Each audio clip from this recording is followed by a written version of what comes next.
Saudi अरब में high level meeting पूरी हो चुकी है, लेकिन यूक्रेन इस मीटिंग में नहीं था और न ही यूरोपीय देशों के नेताओं को इस मीटिंग में बुलाया गया।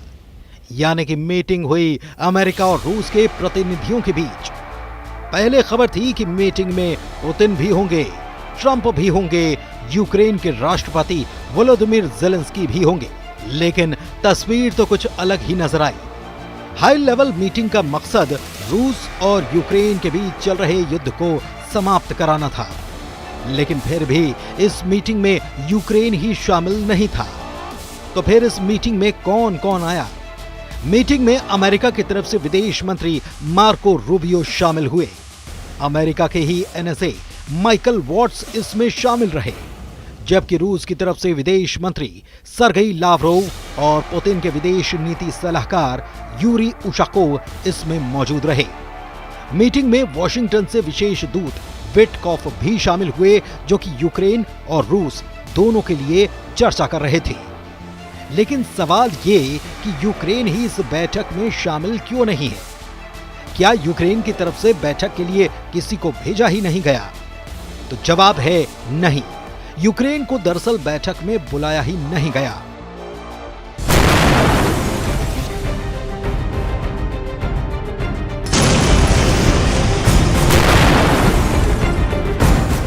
इस बात की पुष्टि यूक्रेन सरकार के सीनियर अधिकारी ने भी की और यूक्रेन के राष्ट्रपति वोलोदिमीर ज़ेलेंस्की ने भी की।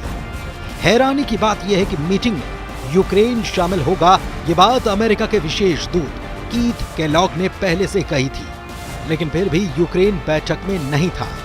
यानी कि यूक्रेन को बैठक के लिए बुलाया ही नहीं गया और न ही यूरोपीय देश के नेताओं को बातचीत के लिए आमंत्रित किया गया। सोमवार को रूस के राष्ट्रपति कार्यालय क्रेमलिन के प्रवक्ता दिमित्री पेस्कोव ने दोनों देशों के नेताओं के बीच सऊदी अरब में होने वाली मीटिंग की पुष्टि कर दी थी।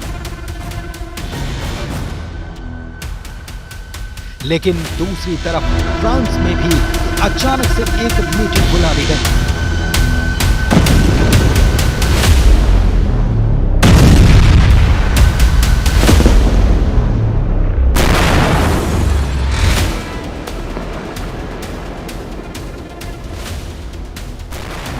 ये शिखर सम्मेलन फ्रांस के राष्ट्रपति इमैनुअल मैक्रों की तरफ से बुलाया गया।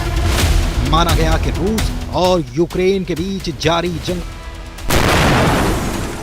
को रोकने को लेकर सऊदी में मंगलवार को होने वाली मीटिंग में यूक्रेन और यूरोपीय देश के नेताओं को ही बाहर रखने की आशंका के चलते ये सम्मेलन फ्रांस में बुलाया गया। इसमें यूरोपीय देश के नेता भी शामिल हुए थे।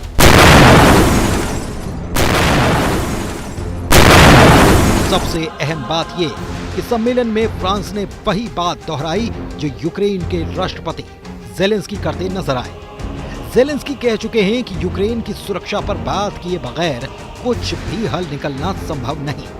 वो नाटो में शामिल होने की बात करते हैं और वो इसे सबसे सस्ता और महफूज विकल्प मानते हैं।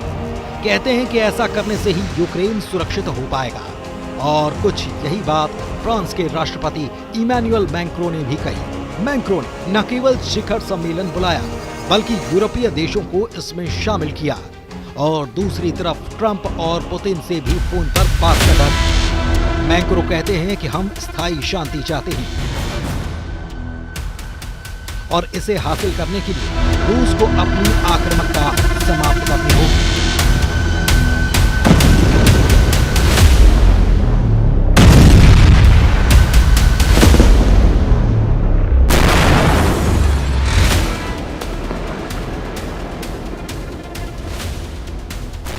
इसके साथ ही यूक्रेन के लिए विश्वसनीय सुरक्षा गारंटी सुनिश्चित करनी होगी। वक्त सीज़फायर मिन्स्क समझौते की तरह नाकाम हो सकता है। ये सारी बात फ्रांस के राष्ट्रपति ने सोशल मीडिया साइट एक्स पर भी लिखी। दूसरी तरफ ब्रिटेन के पीएम की तरफ से भी चौंकाने वाला बयान आ गया है। मैक्रों की मीटिंग बुलाने के पहले ब्रिटेन के पीएम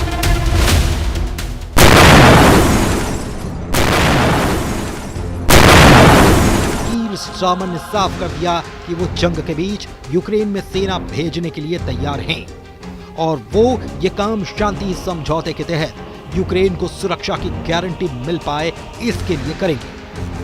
उन्होंने ये भी कहा कि ये वो बात हल्के में नहीं कर रहे बल्कि इसकी गंभीरता को समझते हैं।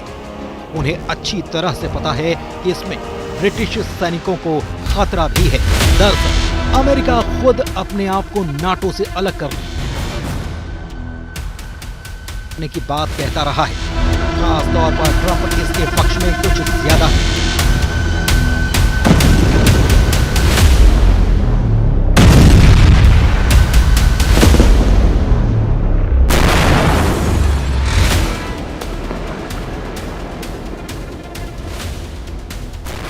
हो सकता है कि ट्रंप नाटो से बाहर ना भी जाएं, लेकिन वो बार बार ये बयान देकर नाटो अमेरिका पर निर्भरता को शायद कम करना चाहते हैं।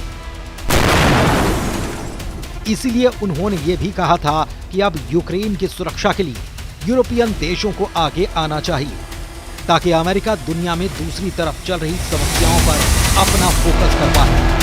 अब इस मीटिंग में हुआ क्या है,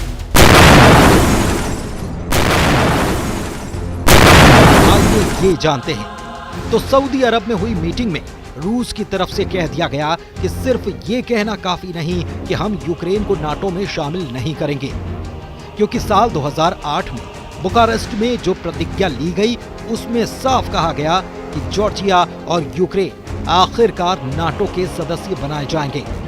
इसके लिए साल 2008 में तय किया गया था, उसे रद्द करना या उससे इनकार अब करना होगा। पुतिन के विदेश नीति सलाहकार यूरी उशाकोव का कहना है कि सऊदी अरब में रूस और अमेरिका के बीच 4.5 घंटे की वार्ता समाप्त हो चुकी है और ये वार्ता सफल रही है। मीटिंग में भाग लेने वाले उशाकोव ने कहा कि दोनों पक्षों ने पुतिन और ट्रंप के बीच बैठक की शर्तों पर चर्चा की। उन्होंने कहा कि दोनों के बीच आगे होने वाली बैठक के लिए कोई तारीख निर्धारित नहीं की गई है। अहम बात यह भी कि जब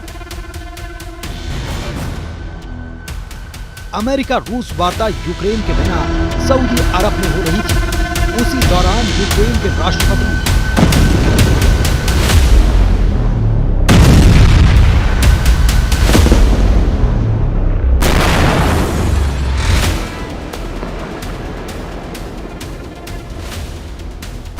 ज़ेलेंस्की एर्दोगान के साथ बैठक के लिए तुर्की के अंकारा पहुंचे थे और यहां भी ये दोहराया गया कि यूक्रेन शांति के लिए तैयार है और बैठक भी करने को राजी है, लेकिन ये सब उसकी सुरक्षा की गारंटी को पहले मद्देनजर रखकर किया जाए तब। ज़ेलेंस्की का ये भी कहना है कि हम उम्मीद करते हैं कि ये सुरक्षा गारंटी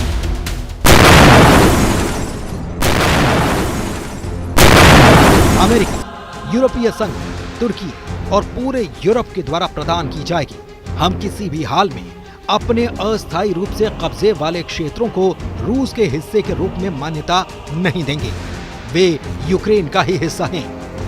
दूसरी तरफ European Union chief Ursula von der Leyen ने अमेरिकी दूत कीथ केलॉग से बात करते हुए कहा कि यूरोप ने किसी अन्य की तुलना में यूक्रेन को वित्तीय और सैन्य रूप से ज्यादा मदद की है और हम आगे और कदम बढ़ाएंगे। यूक्रेन के लिए न्याय संगत और स्थायी शांति प्रदान करने के लिए अमेरिका के साथ साझेदारी हम करना चाहते हैं और अभी का वक्त काफी क्रूशियल भी है। कुल मिलाकर सऊदी अरब की मीटिंग में अमेरिका और रूस के अधिकारियों की तो आपस में बात हुई, लेकिन यूक्रेन इससे गायब रहा, जबकि यूक्रेन के राष्ट्रपति वोलोदिमीर ज़ेलेंस्की नाटो और यूरोपियन देशों को साथ में जुटे हुए हैं।